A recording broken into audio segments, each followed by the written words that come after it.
Impossible. We might be detected. It's worth the risk. There is another way, one where the Tenakth survive. But we won't. If the others... If you want to help, open it.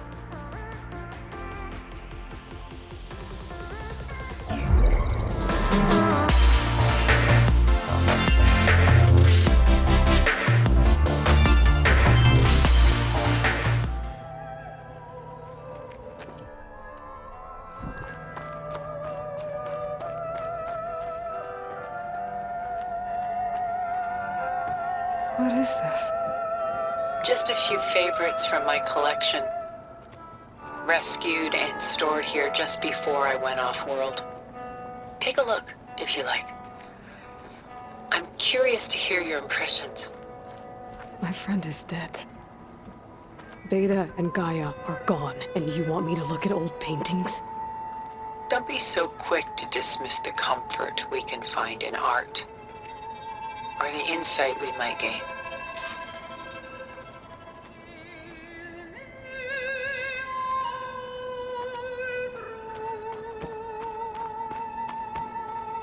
My favorite pairing on the left is Woman Reading a Letter by Vermeer, a true master. And on the right is a forgery, Woman Reading Music, which fooled experts into believing it was a priceless original. Early in my career, I became fascinated with such deceptions. Eventually, I developed scanning software that could detect fakes with unparalleled accuracy. Is that how you made enough money to buy your way onto the Odyssey? Oh no. I made my real fortune later. Selene and Endymion. She's the goddess of the moon, whereas he's a simple shepherd. Beside her is the god of love, Cupid. So she's sneaking up on him? More like visiting him in secret. The torch that Cupid bears represents Selene's undying infatuation with him. Though the two must remain apart, her love will forever burn. This is Rembrandt painting Jeremiah, a man in mourning. Mourning what? His home. The ancient city of Jerusalem. He foresaw its impending doom, but could do nothing to prevent it. So instead, he saved its treasures from destruction, just as I saved these works. You could say we're kindred spirits.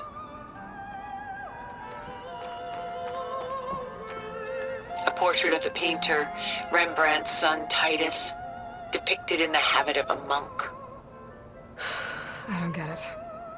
Why would someone like you, with infinite resources, care about this painting of a boy in a hood? It's not the image itself, but the feeling it conveys. The face is bright and defined, but his eyes are downcast, heavy with misfortune. And the background seems to swallow all light. The painting is infused with a sense of loss. I guess I understand how the painter feels. Rembrandt's The Night Watch, by far the most famous painting my homeland ever produced. It was commissioned to honor a militia made up of influential citizens. I guess you must have been an influential citizen? In my day.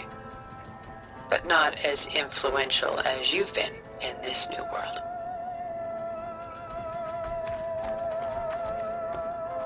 The Gust, by Willem van de Velde, the most famous of his many maritime paintings. A ship crossing into the unknown. I guess you're familiar with that. Indeed, which is why I appreciate this composition in particular.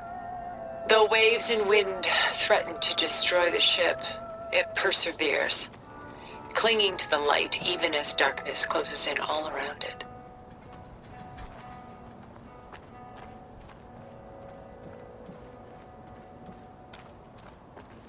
Stunning, isn't it? Paintings were the only masterpieces of my people's golden age. This is Van Vianen's Lidded Ewer, molded from a single sheet of silver. What was it for? How like Elizabeth you are. Function over form. Its practical purpose was less important than its meaning. Von Vianen created it in honor of his late brother, who himself was a famous silversmith. A memorial. Yes. Such beauty from sorrow. Done so soon? I've got more important things to worry about. We both do. There is much we are trying to save. Not the least of which is in that vault. There's nothing wrong with savoring such treasures for a moment more.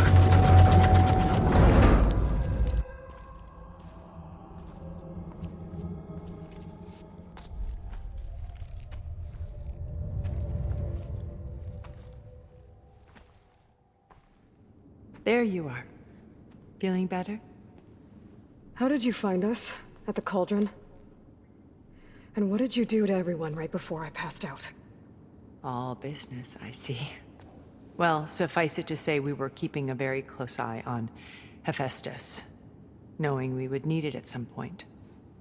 Your ruse didn't fool us, and as for my little trick, it was an overload of the senses, accompanied by an energy discharge.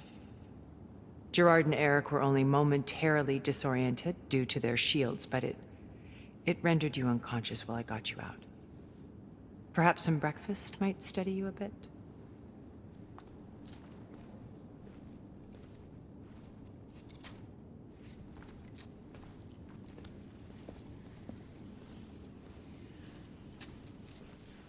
This was your house. The one you recreated for Beta, in the data channel you shared. How perceptive of you. Please, this way. After everything your people have done, you think I'm just gonna sit down and have a chat with you? They're not my people. They never were, and especially not now. You shot off into space with them, and lived with them for 1,000 years before coming back. So what made you suddenly turn on them? Quite simply, this. My old focus. You repaired it? But that means you've seen Incredible things. What you've accomplished in 2 decades of life.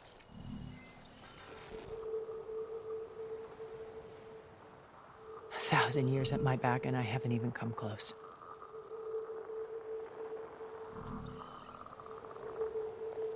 I'm sorry if I invaded your privacy, but I had to.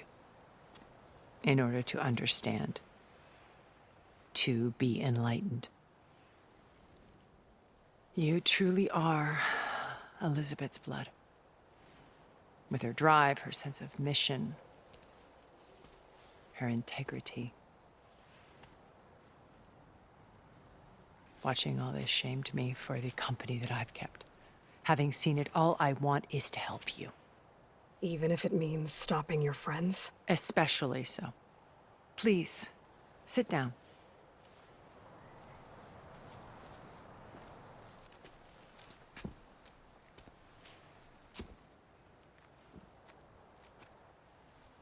There. That's better. Now, we must recover Beta and Gaia at all costs. By now, you must know that Gerard intends to use Gaia to reboot the Earth's biosphere. Remaking this world to specifications that would only suit us immortals. This process will kill every living thing on the planet. He calls it a clean install. Not if I stop him first. Not if we do. And once he and the others are gone, we can work together to fulfill Elizabeth's dream. I'm sure Beta told you that there's a build of the Apollo database on board our ship. A complete collection of human knowledge. With that and Gaia, we could do everything Elizabeth wanted. Heal the biosphere, educate the people of this world, uplift them. Create the world she imagined.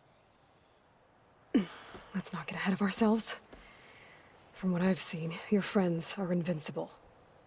I do wish you would stop calling them my friends. And they're not invincible. In fact, a friend of yours has found a way to defeat them. Silence. Oh, he's been a busy bee, building an army powerful enough to crash through Gerard's precious base. Regala and her rebels. Even now, she's preparing a final march on the Tenakth capital. When she wins, she'll have the entire tribe under her control. Hundreds of warriors and machines to throw at the base.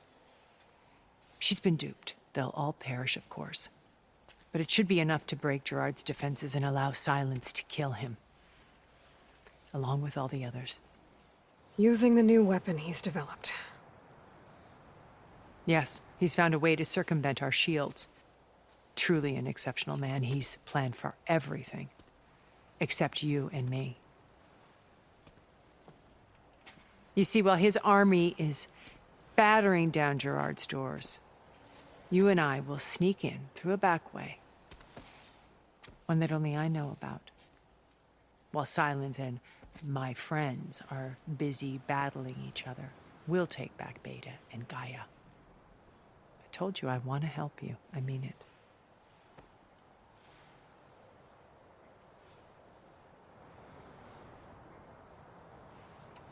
So you knew Elizabeth. What was she like? Liz was everything she was. I see in you. And more. Your ingenuity, your determination, your moral compass. You've managed to distill her greatest qualities and make them your own. I'm not asking about me. Tell me about Elizabeth. What was she really like? The honest answer is that I don't actually know. For all the time that I spent with her, she always kept a part of herself locked away. It was like that from the moment we met.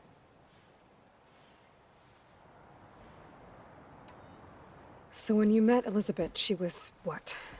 Distant? Aloof? Not aloof. Not exactly. It was a summit in Paris about machine learning.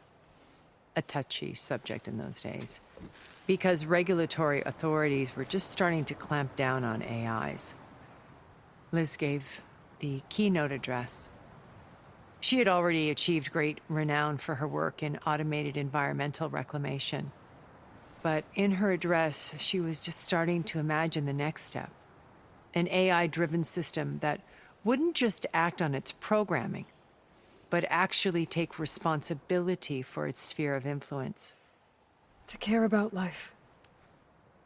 Not just follow orders. Revolutionary stuff. I was fascinated. And I wanted to meet her for a long time. I watched her after her talk. She had spoken with such moral authority, such empathy. But after that, she retreated. I could tell she felt uncomfortable with all of her admirers. It was as if giving the talk had cost her something. I didn't want to be a pest, so I planned my approach carefully. So how did you finally approach Elizabeth after her talk? I picked the right moment. The morning of the next day, right as she came back to the conference, she had just had her coffee. She was fresh, rested. It was like she had braced herself for the onslaught of colleagues. I asked if I could walk with her, then put forth a question about her talk that I thought was intelligent. Her answer made me realize it wasn't, but she was very welcoming. Almost as if we were previously acquainted. It was only halfway through the conversation that I realized she knew exactly who I was. It was quite a shock to me. My business was trafficking in secrets, and I took great pains to protect my anonymity.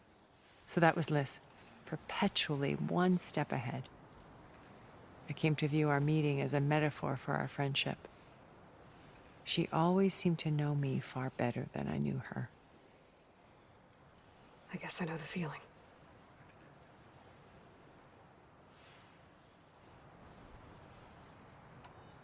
How do you know about Silence's plan? He isn't the only one adept at spyware. You hacked his focus? No, he's too careful for that. But his subordinates? Not so much. He gave additional focuses to the tribals he branded the Sons of Prometheus. By tapping them, I learned about most of his dealings. The distribution of override technology, the arming of Tanakh rebels, and the secret pact with Regala to attack Gerard's base. But how did he come up with a weapon that can take down your shields? That's the one thing I haven't been able to figure out, but however he did it, I'm quite certain it will work. With it and the Tanakh army, victory seems to be within his grasp. Such a shame he'll be disappointed. Regala's only interested in killing Hekarro and waging war on the Karja. What does she have to gain by attacking Zeniths? It's the price she must pay for her war. Without the ability to override machines, her little rebellion would have languished in the desert. So she trades with the Sons of Prometheus. Machines to help her overthrow Hekarro. In exchange for an assault on the base. Pride has deluded her into thinking she can actually survive such a battle. And all without ever knowing who the Sons of Prometheus really answer to. Yet for all of Silence's brilliance, still he underestimates you. That blind spot is what will allow us to take Beta and Gaia right out from under him. While hundreds of Tanakh are cut down outside. Beta told me your colony was destroyed. That you came back to Earth because you had nowhere else to go. It's true. After we reached our destination, a planet in the Sirius star system, we spent decades building a new home. The physical constraints of Earth, the boundaries of mortality, gone. To think of what we could have done with it. It might have been a utopia. Instead, we stagnated, absorbed in effortless comforts and virtual realities. It took a cataclysm to finally yank us out of our stupor. What happened? A massive geological event. We knew of instabilities in the planet core, but we underestimated them. By the time the collapse was upon us, it was too late to stop it. Only a few of us made it to the ship in time. We set course for Earth, the only safe harbor left to us. Which you decided to make unsafe for anyone else. Not me. Gerard. He believes it's better to wipe the canvas clean than work around the smudges. No more primitive tribes, no more combat machines, only a blank slate to do with as he pleases. But we will stop him. All we have to do is get into that base.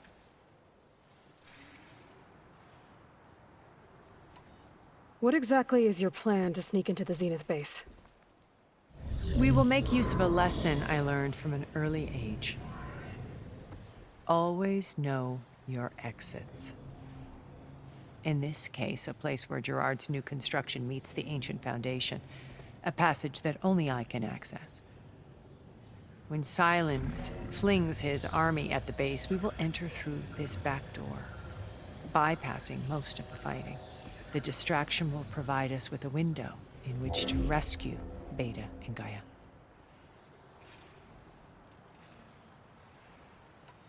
Once we're inside the base, where will we find Beta and Gaia? Here in the command center. By then, Gaia will have been reunited with all of its subordinate functions, including Hephaestus. What about the alpha build of Apollo on your ship? A simple matter of recovery once the others have been dealt with. With that in hand, we'll have everything we need to make this world as it should be.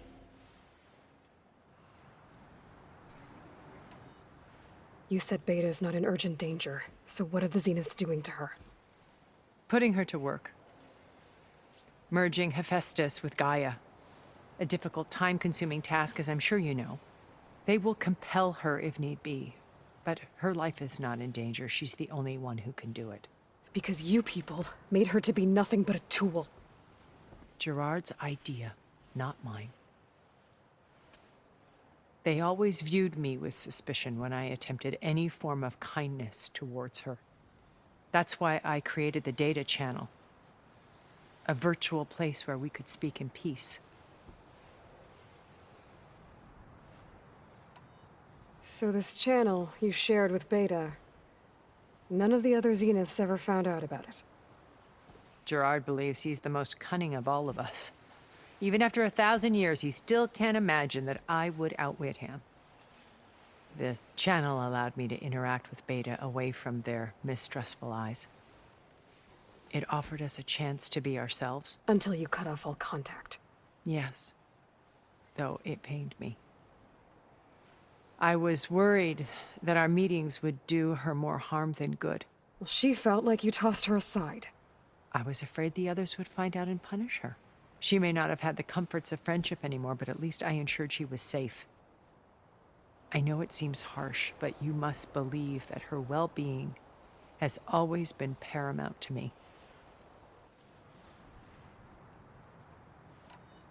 Why did you make the data channel look like this place? I built this house as a shelter to weather any storm. A safe place. Not just for me, but for the art stored below. Cultural artifacts of incalculable value. Truly some of the greatest achievements of human civilization. And you wanted Beta to see them? Yes. Her upbringing was so cold and technical.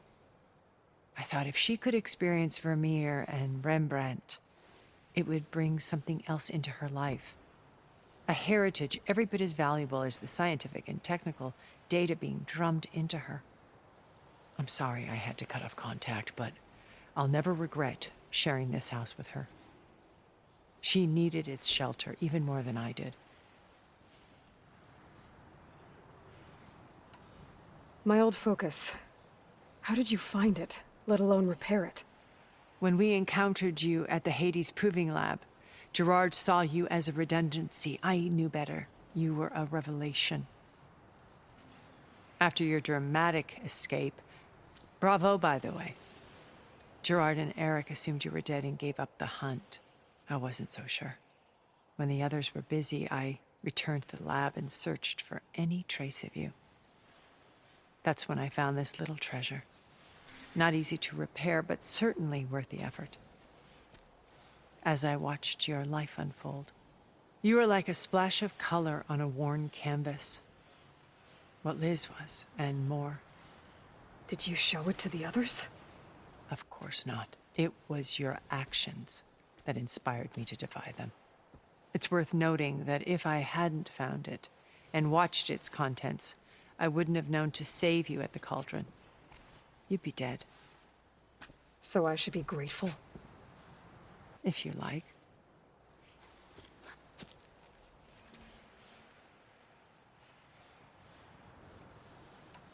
So you know all about me. What about you? What would you like to know? Well, start with your life on Earth. When I was 8, terrorists flooded my home city.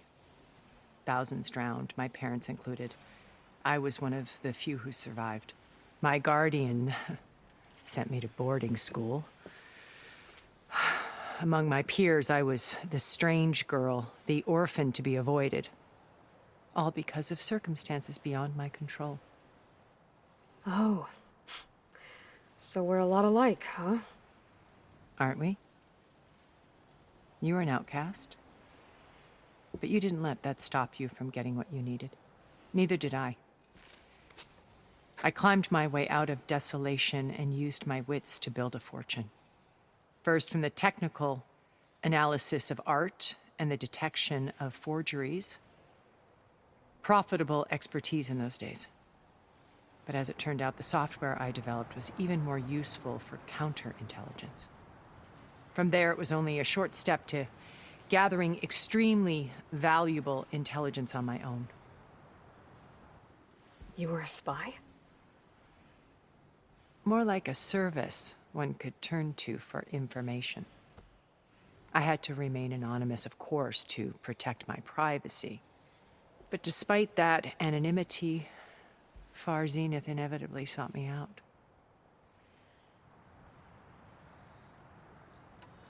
What happened when Far Zenith approached you? They painted an irresistible vision of humanity's future. One where we need not fear illness or death, where we explored the furthest reaches of the stars and thrived. It was only later that I realized that they only intended to bequeath this future to the rich and powerful. By the time I finally figured it out, the walls were closing in, Faro's machines were devouring the Earth. So I accepted Far Zenith's invitation to a berth on the Odyssey. I wanted Liz to come, but she had nobler plans, as you well know.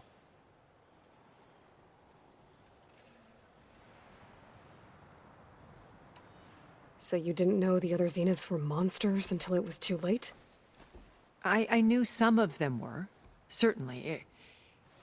It wasn't until we were off-planet that I understood the true scope of their greed. I was grateful to simply be alive, but the others became obsessed with a kind of effortless immortality. They built a colony where machines serviced their every need, where any memory or fantasy could be endlessly savored in virtual reality. It wasn't life. It was stultifying, a pampered dream state. As the decades passed, I withdrew more and more, alone yet again, but this time with eons to consider my mistakes. Now, finally, having met you, I feel like I have a second chance. To do what? Help you, of course. To fulfill Liz's dream, which isn't so different from Far Zenith's original vision. A better future for humanity.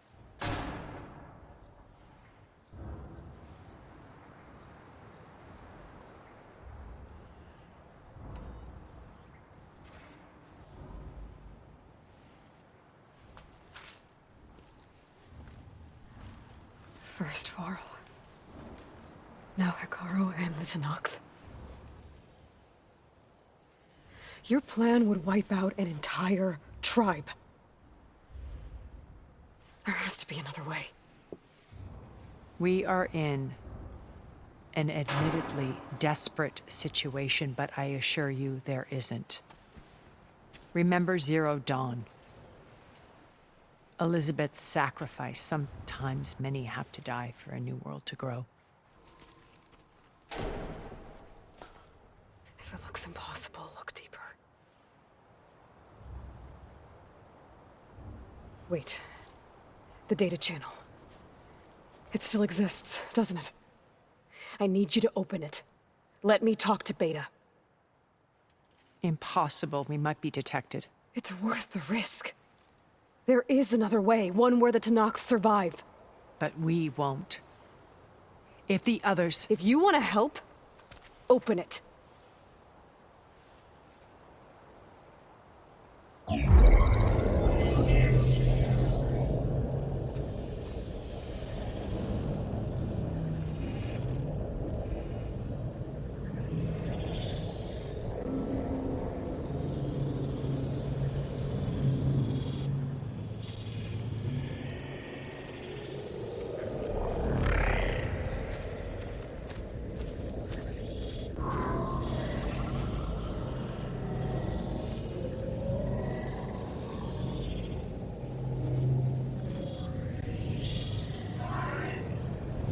What are they doing to her?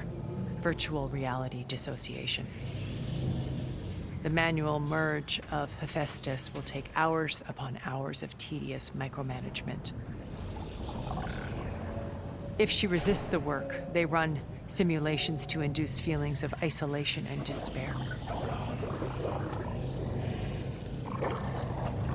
Beta, can you hear me? You're alive. They're watching me. I can't hold it. This extra projection. attention for long. You should have killed me. No. No, look at me. I'm coming for you. I promise, okay? I just need you to hold out a little while longer and work on the merge.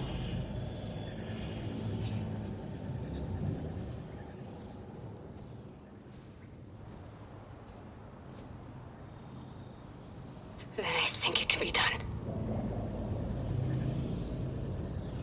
I'll contact again when it's time. Can you hold on? As long as I know you're coming for me, I can endure anything.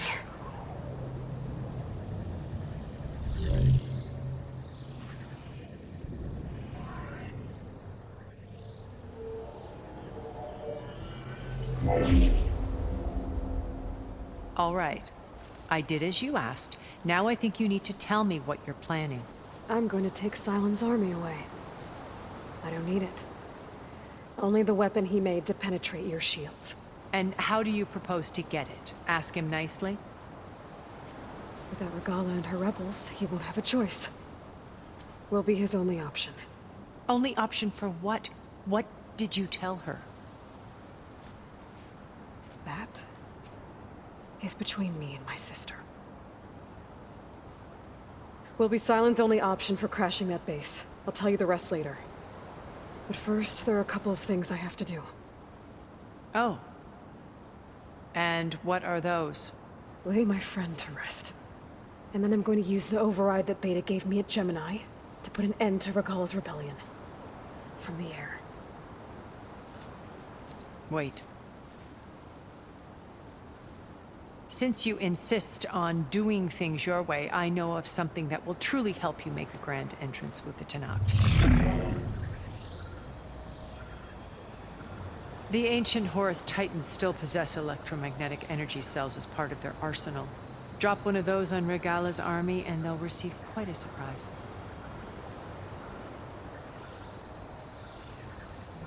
So go, do what you must. I'll come to your base if you manage to bring Sylens to the table. Not if.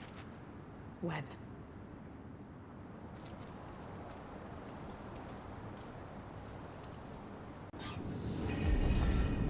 Erend, are you there? Aloy! Aloy, is that really you? Yeah, it's me. Where's everyone else? We're all... we're back at base. What happened? It might be easier to explain in person. I'll try to join you there when I can. Okay. We'll wait here for you. It's good to hear your voice, Aloy.